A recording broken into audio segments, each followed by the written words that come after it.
Progres pembangunan Ibu Kota Nusantara di Kalimantan Timur saat ini sudah mencapai 49% dari total 107 proyek fisik yang dikerjakan dengan pagu anggaran 84,56 triliun rupiah.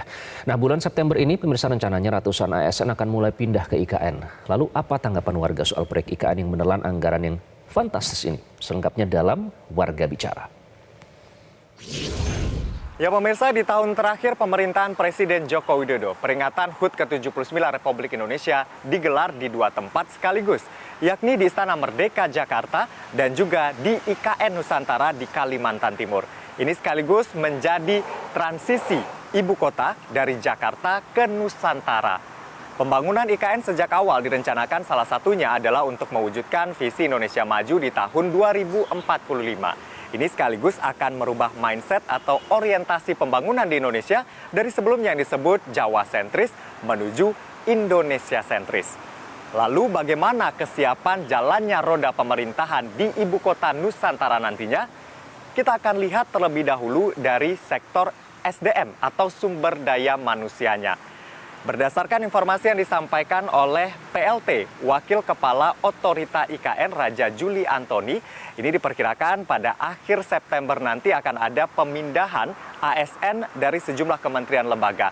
Di batch pertama ini ia memperkirakan jumlahnya 600 sampai 700 orang. Ini tentunya setelah sempat tertunda dari bulan Juli, akhirnya di bulan September ini direncanakan akan bisa terrealisasi. Lalu pemirsa, kita lihat untuk pembangunan IKN ini sendiri tentunya juga berdampak bagi masyarakat lokal yang ada di sana. Misalnya untuk warga Sepaku di Kalimantan Timur. Hingga saat ini mereka masih menunggu pembayaran ganti rugi atas tanah mereka yang terdampak proyek pembangunan Ibu Kota Nusantara atau IKN. Dan kalau kita merujuk pernyataan dari PLT Kepala Otorita IKN, yakni Basuki Hadi Muljono yang juga merupakan Menteri PUPR, pemerintah sudah menyiapkan anggaran 90 miliar rupiah untuk melakukan ganti rugi atas tanah warga yang terdampak proyek pembangunan IKN yang jumlahnya kurang lebih 2.068 hektar. Lalu kemudian bagaimana dengan progres pembangunan IKN? Berdasarkan data yang disampaikan oleh Ketua Satgas Pelaksanaan Infrastruktur di IKN, secara keseluruhan untuk progres pembangunan IKN sudah mencapai 49% dengan pagu anggaran 84,56 triliun rupiah. Dan tentunya fokus utamanya nanti adalah di kawasan inti pusat pemerintahan dan juga akan membuat IKN ini menjadi ibu kota negara yang hijau. Kalau kita lihat lagi bagaimana dengan investor yang masuk ke IKN, berdasarkan pernyataan dari Kepala PLT, Kepala Otorita IKN, yaitu Basuki Hadi Muljono, hingga saat ini sudah ada 220 investor yang masuk ke IKN. 45 diantaranya sudah melakukan groundbreaking, 60 saat ini dalam proses evaluasi untuk kemudian bisa melakukan pembangunan di IKN. Dari data tersebut disampaikan oleh Basuki bahwa sudah ada 2 investor asing yang tertarik untuk berinvestasi di IKN, yakni dari Jepang dan juga China. Investor asing ini akan berinvestasi di bidang properti.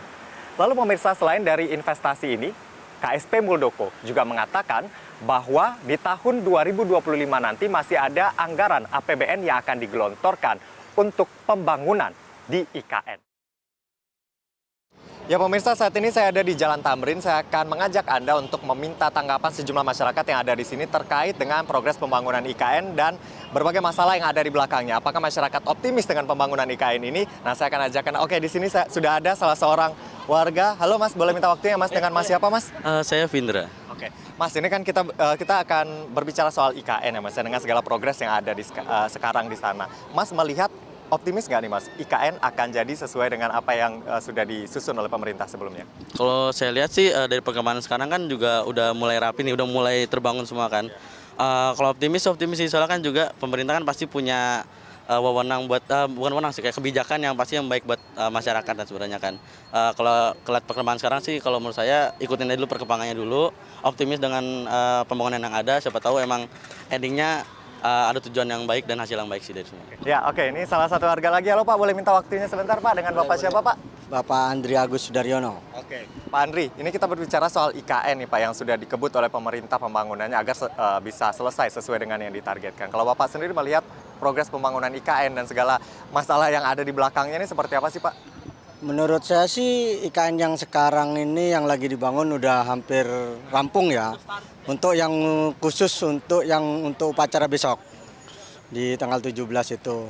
Tapi menurut saya sih kalau bisa sih investor yang dari luar tuh masuk biar nggak membebanin APBN negara juga, Mas. Itulah tadi tanggapan masyarakat terkait dengan pembangunan IKN dan tadi kami juga sudah memaparkan kepada Anda progres pembangunan IKN. Tentunya kita berharap yang dibangun oleh pemerintah Ibu Kota Nusantara ini bisa sesuai dengan harapan. Tentunya kita targetnya adalah Indonesia sentris begitu dan Indonesia maju tahun 2045. Sekarang kita tinggal tunggu undang-undangnya sudah ada, lalu kemudian kapan Kepresnya akan diteken? Apakah di pemerintahan saat ini ataukah di pemerintahan selanjutnya? Dari Jakarta, Anwar Fuadi, Febri Septian, Metro TV. Jelajahi cara baru mendapatkan informasi. Download Metro TV Extend sekarang.